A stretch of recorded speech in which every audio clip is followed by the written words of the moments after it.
नमस्कार, मैं शैलेंद्र। यूपी की लोकसभा की दो सीटें जो हाई प्रोफाइल मानी जा रही है, उस पर कांग्रेस का प्रत्याशी का घोषणा अभी नहीं होना अमित शाह के लिए काफ़ी चिंता की विषय हो गई है। उन्होंने कहा कि भ्रम दिखता है। अमित शाह गांधी परिवार के अमेठी रायबरेली के चुनाव लड़ने पर उन्होंने कहा कि सस्पेंस है इस पर। गृह मंत्री अमित शाह ने कांग्रेस नेता राहुल गांधी और उनकी बहन प्रियंका गांधी वाड्रा पर कटाक्ष किया, क्योंकि अमेठी और रायबरेली लोकसभा सीट से उनकी उम्मीदवारी को लेकर पार्टी में सस्पेंस बरकरार है।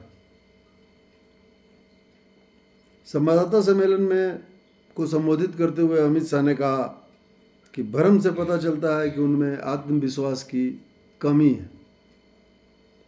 शाह ने अपनी पार्टी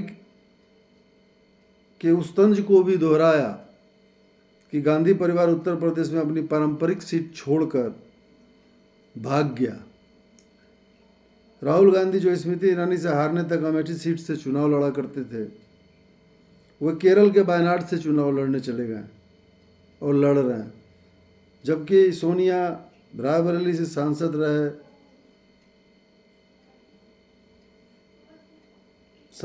सोनिया गांधी 2024 का लोकसभा चुनाव नहीं लड़ रही है।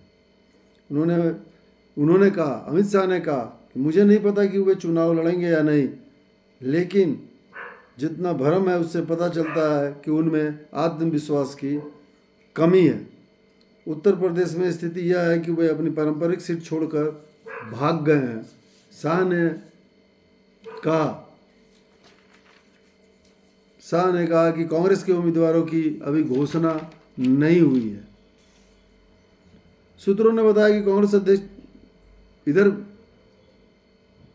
सूत्रों के अनुसार कांग्रेस अध्यक्ष मल्लिकार्जुन खड़गे 27 अप्रैल को उत्तर प्रदेश की अमेठी और रायबरेली सीट पर प्रत्याशी के लिए फैसला लेने वाले थे, लेकिन अभी तक कुछ घोषित नहीं किया गया।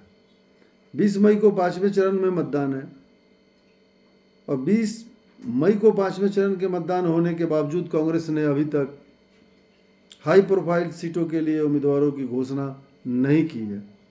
नामांकन दाखिल करने की आखिरी तारीख 3 मई है। सूत्रों ने कहा कि सभी केंद्रीय चुनाव समिति के नेताओं ने खड़गे और सोनिया गांधी से राहुल गांधी और प्रियंका गांधी वाड्रा की 2 सीटों से मैदान में उतारने का आग्रह किया है, राहुल गांधी और सोनिया गांधी को। लोकसभा 2024 के 2 चरणों का मतदान संपन्न हो चुका है। तीसरे चरण का मतदान 7 मई को होने हैं। चुनाव 7 चरणों में होंगे और चुनाव के नतीजे 4 जून को घोषित किए जाएंगे। अमेठी और रायबरेली प्रमुख सीटें। आगामी लोकसभा चुनाव में कांग्रेस के लिए अमेठी और रायबरेली दोनों ही सीटें अहम हैं।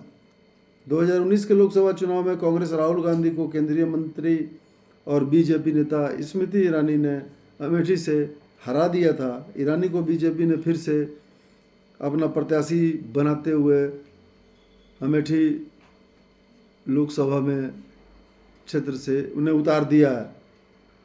2019 की हार से पहले अमेठी कांग्रेस का गढ़ था। रायबरेली सीट भी कांग्रेस का गढ़ रही है। 1960 से फिरोज गांधी, इंदिरा गांधी दोनों ने इसका प्रतिनिधित्व किया। 2006 का उपचुनाव जीतने के बाद से सोनिया गांधी इस निर्वाचन क्षेत्र से सांसद है। इस साल सोनिया गांधी यह कहकर राज्यसभा चुनाव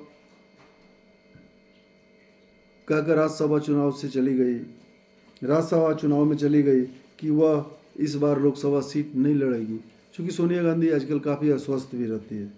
इस बात की जोरदार चर्चा है कि वायनाड से चुनाव लड़ने वाले राहुल गांधी अमेठी सीट से भी चुनाव लड़ेंगे। वहीं अब अटकलें भी ये भी लगाई जा रही है कि प्रियंका गांधी वाड्रा इस बार रायबरेली सीट से चुनाव लड़ सकती है। लोकसभा चुनाव से ठीक पहले निर्वाचन क्षेत्र में उनके पोस्टर भी देखे गए। देखना यह है कि अमेठी और रायबरेली दोनों यूपी की हाई प्रोफाइल सीट से राहुल गांधी और प्रियंका गांधी बाड्रा प्रत्याशी घोषित होती है या चुनाव लड़ती है या कोई अन्य, ये आने वाला समय ही बताएगा। और देखना यह है कि इन दोनों सीटों से लोकसभा कौन पहुंच पाता है और सांसद का दर्शन किसे हो पाता है। धन्यवाद।